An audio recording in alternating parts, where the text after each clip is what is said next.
নমস্কার বন্ধুরা, আমি প্রতিমা কিচেন ভিলেজ ফুটে সকলকে স্বাগত জানিয়ে আজকের ভিডিওটা শুরু করছি। তো বন্ধুরা, আজকে আমি বানিয়ে দেখাবো দিলখুশ। আর এই দিলখুশটা খুবই কম উপকরণ দিয়ে বাড়িতে বানিয়ে ফেলা যায় আর খুবই কম সময়ের মধ্যে হয়ে যায় আর খেতে কিন্তু ভীষণ সুস্বাদু হয়। তো কিভাবে বানাচ্ছি বন্ধুরা, ভিডিওটা দেখতে থাকুন আর আমার সঙ্গে থাকুন। চ্যানেলে নতুন হয়ে থাকলে চ্যানেলটাকে সাবস্ক্রাইব এবং ফলো করে আমার পাশে থাকার জন্য অনুরোধ রইল।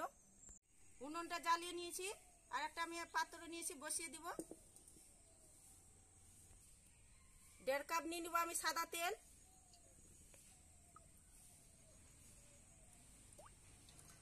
50 ml ঘি নিয়ে নিয়েছি। ঘিটা সাদা তেলের মধ্যে দিয়ে দিব আর ভালো করে মিশিয়ে নিব। ঘি আর সাদা তেলটা ভালো করে মিশিয়ে একটু গরম করে নিব। তো বন্ধুরা, আমি দিলখুশটা বানাচ্ছি ঘি আর সাদা তেল দিয়ে। আর ঘি খেতে যদি বন্ধুরা পছন্দ না করেন তাহলে কিন্তু সাদা তেল দিয়েও কিন্তু বানিয়ে নিতে পারবেন। সাদা তেল আর ঘিটা ভালো করে গরম করে নিয়েছি, এখন আমি নামিয়ে দিব। দিলখুশটা বানাবার জন্য কড়াই বসিয়ে দিয়েছি। এখানে আমি 250 গ্রাম চিনি নিয়েছি আর এই বাটি মাপে আমি জল দিয়ে দিব 1 বাটি।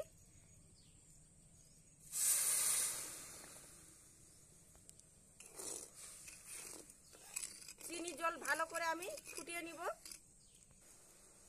চিনি জল ভালো করে ফুটিয়ে গিয়েছে আর হাতের মধ্যে একটু নিয়ে এইভাবে দেখবো কি চিটচিটে একটু ভাব আসবে বন্ধুরা, তাহলে কিন্তু বুঝে নিতে হবে কি ঠিকঠাক হয়েছে ছেঁড়াটা। এখানে আমি 300 গ্রাম বেসন নিয়েছি। 300 গ্রাম বেসনে কিন্তু ঠিকঠাক পরিমাণটা হবে চিনিটার। 250 গ্রাম চিনি নিয়েছি, 300 গ্রাম বেসন নিতে হবে। আজ কিন্তু মিডিয়ামে রেখে আমি বেসনটা একটু করে দেব আর অনবরত নাড়তে থাকবো। একবারে কিন্তু দেবেন না, নাহলে দলা পাকিয়ে যাবে। আর অনবরত কিন্তু এভাবে করে নাড়াচাড়া করতে হবে। আর আজ কিন্তু মিডিয়ামের থেকেও কম আঁচ করতে হবে বন্ধুরা, নাহলে নিচে থেকে লেগে যাবে। আর অনবরত এভাবে করে নাড়তে থাকতে হবে। সব বেসনগুলাই আমি সেরার সঙ্গে মিশিয়ে নিয়েছি ভালো করে। আর ভালো করে কিন্তু সেরার সঙ্গে মিশিয়েও গিয়েছে। ঘি আর সাদা তেলটা গরম করে রেখেছিলাম, সেটা আমি এক ডাব্বু করে দিয়ে দিব আর ভালো করে বেসনের সঙ্গে মিশিয়ে নিব।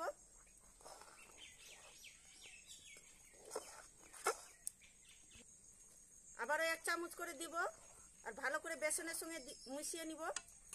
একবারে কিন্তু দিবেন না ঘি আর তেলটা।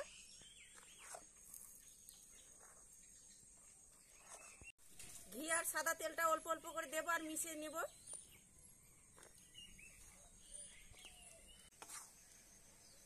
ঘি আর সাদা তেলটা দিয়ে ভালো করে মিশিয়ে নিয়েছি। আর মিশার পর দেখেন বন্ধুরা, ছেড়ে ছেড়ে আসছে, কিন্তু কড়াই লেগে যায়নি। দিলখুশের জন্য ডোটা আমার রেডি হয়ে গেছে। এখন আমি নামিয়ে নেব। স্টিলের একটা থালা নিয়েছি, থালার মধ্যে একটু সাদা তেল লাগিয়ে নিয়েছি, তাহলে খুব সহজে কিন্তু উঠে আসবে দিলখুশটা। থালার মধ্যে নামিয়ে নেব। খুন্তি দিয়ে আমি এভাবে করে সমান করে নেব।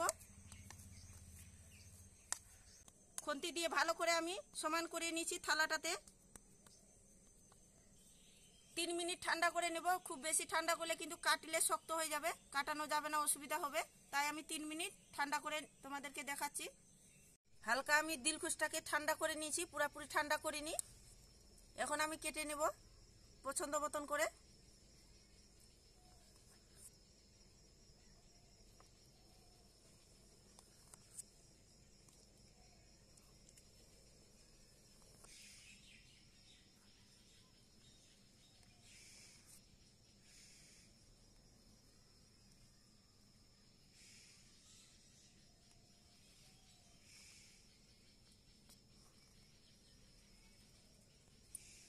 আর আমি এটা 2 ঘন্টা ঠান্ডা করে নেব ভালো করে।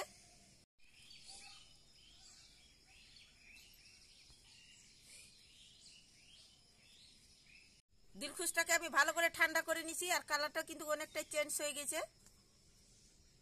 এখন দিলখুশটাকে আমি তুলে নেব। আর দেখুন কত সুন্দর হয়েছে।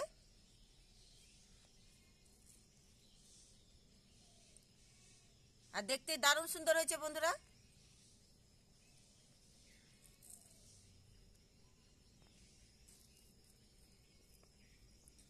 আর দেখেন বন্ধুরা, সাদা তেল থালার মধ্যে লাগার ফলে কি সুন্দর উঠে আসছে দিলখুশটা। দিলখুশটা খেয়ে বলছিস কেমন স্বাদ হয়েছে।